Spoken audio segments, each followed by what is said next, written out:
tonight we have Shawn Moen. He's one of the founding partners for the Mile Legacy Brewing Company. And craft breweries in Saskatchewan have been slow to start. They're starting to pick up some steam. And I've invited Shawn today to give us some insight and background into what's happening in that particular industry. So, Shawn, welcome aboard. Thank you very much, Randy. It's a pleasure to sit and chat with you. For people that don't know what craft beer is, it's a buzzword that's thrown around quite a bit these days. Everything from small breweries to large breweries like to embrace the term.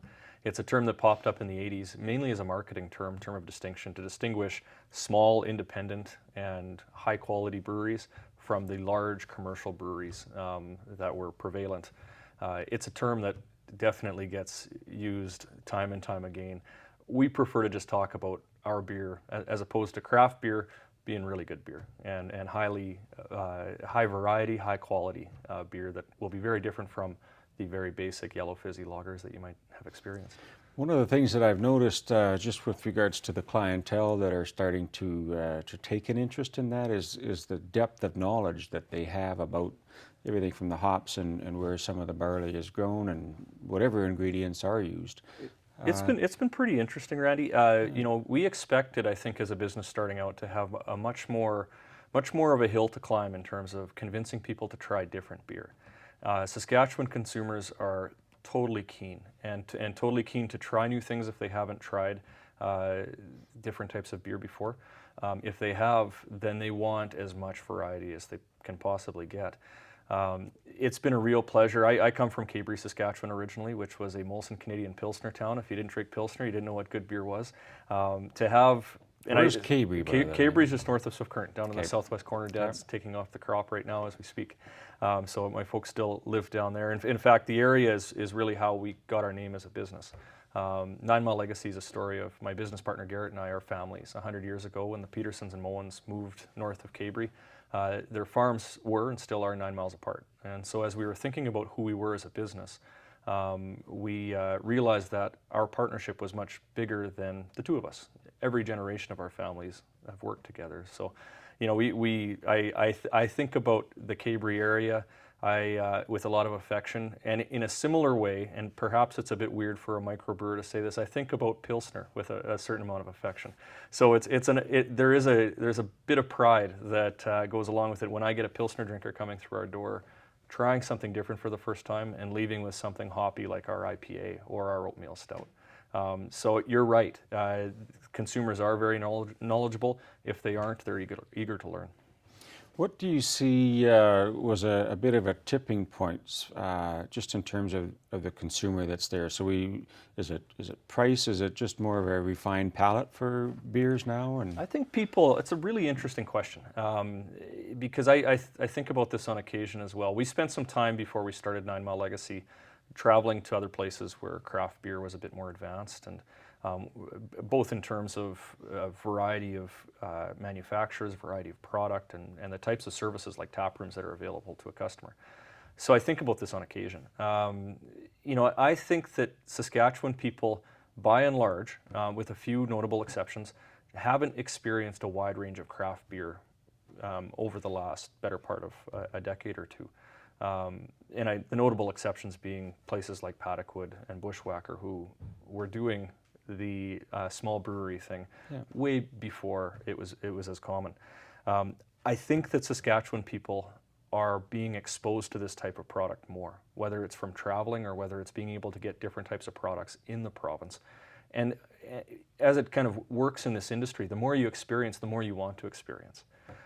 So I think the tipping, if I'm going to pinpoint a tipping point, I think it really is being exposed to this type of product, and there being a critical mass of people who have been exposed to the product, want to get more and more interesting types of beer, and we've certainly seen a great enthusiasm and response from our customers who want that very thing. yeah. Growing up, I think we had two kinds of beer, warm and cold. Yeah. So for some of us kind of exploring exactly what you're saying, what kind of an environment is it?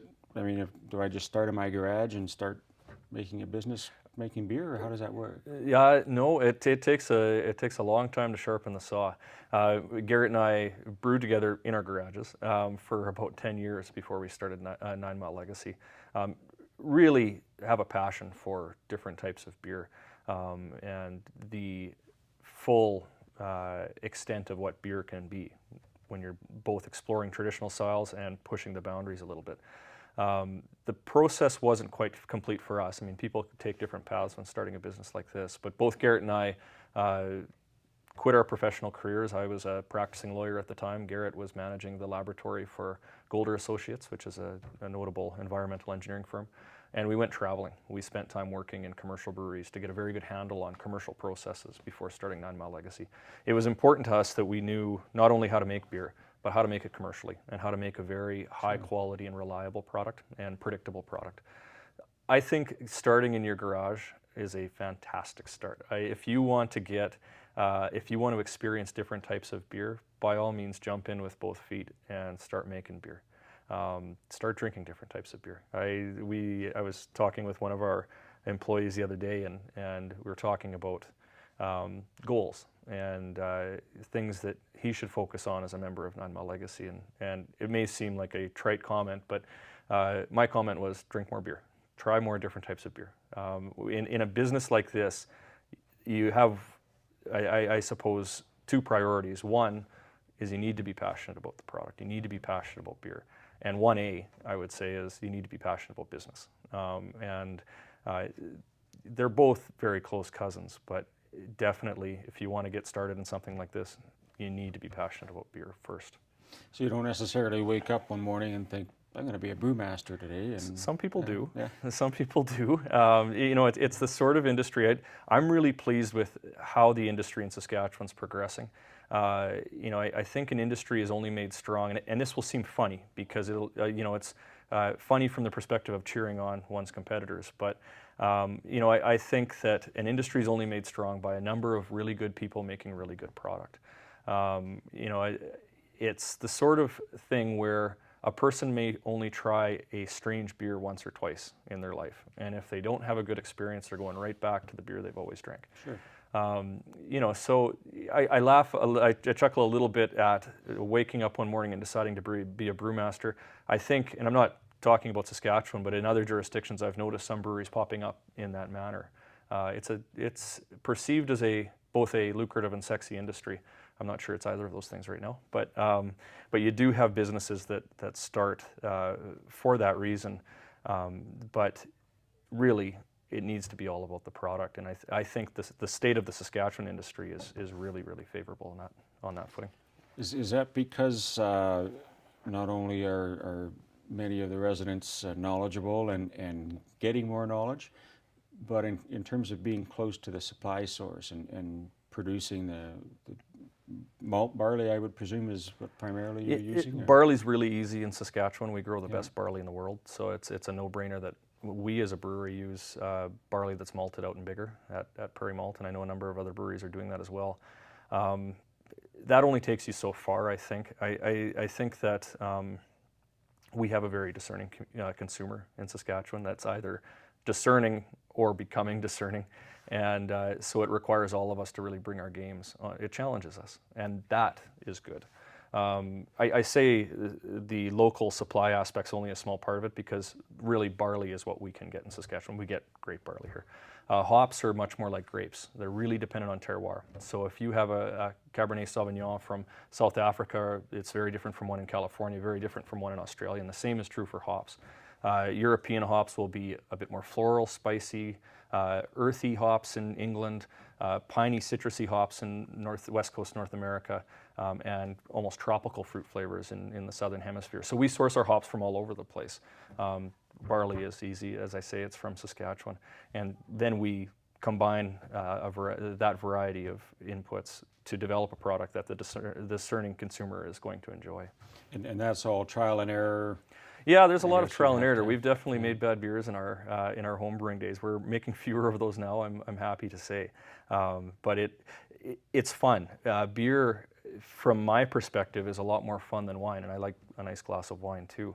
but you have so many variables with beer. You have malt, and depending on the temperatures that it's malted at, you're going to get different colors and caramelization and flavors. Hops, as I've indicated, is very varietal. Yeast, different types of yeast will do different things depending on the strain used and the temperature fermented at, and water has a big component too. So you have those 4 variables. They can be combined in a whole host of different ways to produce different types of beer. And the environment that we're working under with the SLG, is that conducive to opening up a few more doors? Well, I'll tell changes? you what. I mean, it's popular, I think, to malign SLGA in the media at times. You definitely see a lot of articles in that respect. We are the smallest brewery in Saskatchewan, and we were able to start up in the current Saskatchewan regulatory environment. And we found the people we were dealing with from a licensing perspective to be helpful, transparent, and at times encouraging. So my short answer to your question is it is conducive to starting business. I think there's improvements that can be made. It's certainly an issue that is on the forefront of a lot of people's minds right now, and I know SLGA is having a third-party review those requirements. But is it conducive to starting business? Absolutely. If we were to look for your product, I hope you do. Yeah. Where would we find it? We've been blessed to have good neighbors in the Riversdale neighborhood. Neighbors like Andy Yun over at Odd Couple, who on our opening day called us up and said, "You're not going to have time for lunch," and he brought us lunch over. We're proud to be at places like Odd Couple, Drift, Grazing Goat, and Riversdale, and we're soon coming online at Aiden Kitchen and Bar downtown as well. Very privileged to be at each one of those spots. We'll pop up from time to time too at places like Winston's and the Yard and Flagon for some special releases. So you can follow us on Twitter and Instagram at 9 Mile Legacy is the handle for both of those, and to keep track of us. But the most reliable places to get us are at our neighbors. Sounds perfect, Shawn. Thank you so much for taking time today. My absolute pleasure. Great to chat with you.